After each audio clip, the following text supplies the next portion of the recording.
Capital TV Bihar देख रहे हैं आप और मैं हूं आपके साथ मुस्कान। चुनावी रणनीतिकार और जन स्वराज के सूत्रधार प्रशांत किशोर ने परिवारवाद की राजनीति पर एक बार फिर तंज कसा है। आरजेडी के साथ बीजेपी पर भी उन्होंने निशाना साधा, पिछले 30 साल का इतिहास याद दिलाया।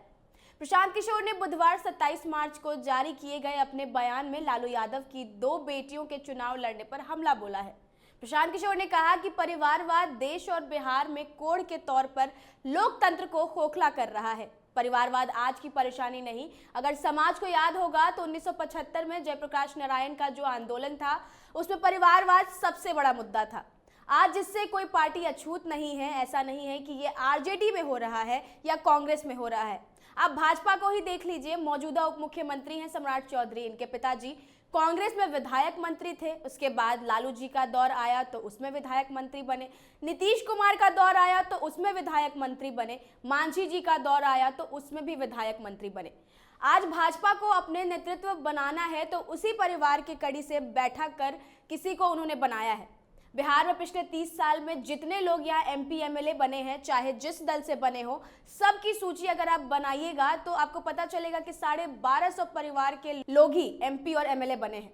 परिवारवाद का ये असर है, आप पार्टियों से इसे मत देखिए। जो जिस पार्टी का दौर होता है उसी परिवार के लोग उसमें घुस जाते हैं। पीके ने कहा, बिहार में पिछले 30 साल से जितने लोग यहाँ सांसद विधायक बने हैं, चाहे जिस दल से बने हो, सबकी सूची अगर आप बनाइएगा तो आपको पता चलेगा कि 1250 परिवार के लोग ही एमपी और एमएलए बने हैं। परिवारवाद का ये असर है, जो जिस पार्टी का होता है उसी का दौर होता है और लोग उसमें घुस जाते हैं। तो एक बार आप खुद सुनिए क्या कुछ कह रहे हैं प्रशांत किशोर। परिवारवाद एक बड़े कोढ़ के तौर पर बिहार में और देश में लोकतंत्र को खोखला कर रहा है और ये आज की परेशानी नहीं है। अगर आपको याद हो तो 75 में जेपी का जो आंदोलन था उसमें परिवारवाद सबसे बड़ा मुद्दा था और इससे कोई पार्टी अछूती नहीं है। ऐसा नहीं है कि ये सिर्फ आरजेडी में हो रहा है, कांग्रेस में हो रहा है। आप भाजपा को देख लीजिए, भाजपा के जो प्रदेश अध्यक्ष हैं, भाई इनके पिताजी कांग्रेस में मुख्यमंत्री विधायक मंत्री थे। उसके बाद लालू जी का दौर आया तो उसमें भी विधायक मंत्री बन गए। फिर नीतीश जी का दौर आया तो उसमें भी विधायक मंत्री थे। मांझी जी मुख्यमंत्री बने तो उसमें भी विधायक मंत्री थे। आज भाजपा को भी अपना नेतृत्व बनाना है तो उसी परिवार के कड़ी से बैठाकर किसी को उन्होंने बनाया है। बिहार में मैं एक आपको आंकड़ा दे रहा हूं जो मैं गांव-गांव में बता रहा हूं। पिछले 30 साल में जितने लोग यहाँ एमपी एमएलए बने हैं, चाहे जिस दल से बने हों, सबकी सूची अगर आप बनाइएगा तो आपको पता चलेगा कि 1250 परिवार के लोग ही बिहार में एमपी एमएलए बने। ये परिवारवाद का असर है। आप पार्टियों से मत देखिए इसको।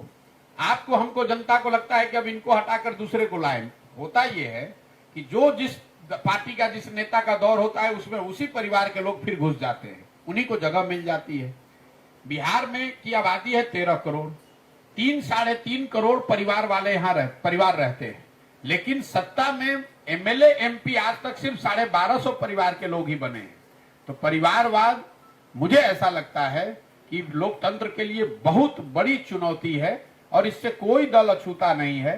ये जब तक बिहार में समाज में लोग खड़े होकर अपने दम पर इसके लिए प्रयास नहीं करेंगे, तब तक आप देखेंगे विधायक का लड़का विधायक, मंत्री का लड़का मंत्री, उसमें काबिलियत हो या न हो, और समाज का सामान्य वर्ग का जो आदमी है उसमें चाहे जितनी काबिलियत है, जितनी हुनर है, जितना जज्बा है, उसको आगे आने का अवसर नहीं। तो सुना आपने क्या कुछ कह रहे हैं प्रशांत किशोर। दरअसल लालू यादव की 2 बेटियां लोकसभा चुनाव लड़ने जा रही हैं। अपनी एक किडनी डोनेट कर पिता को नई जिंदगी देने वाली रोहिणी आचार्य अब लालू की राजनीतिक विरासत संभालने के लिए बिल्कुल तैयार है।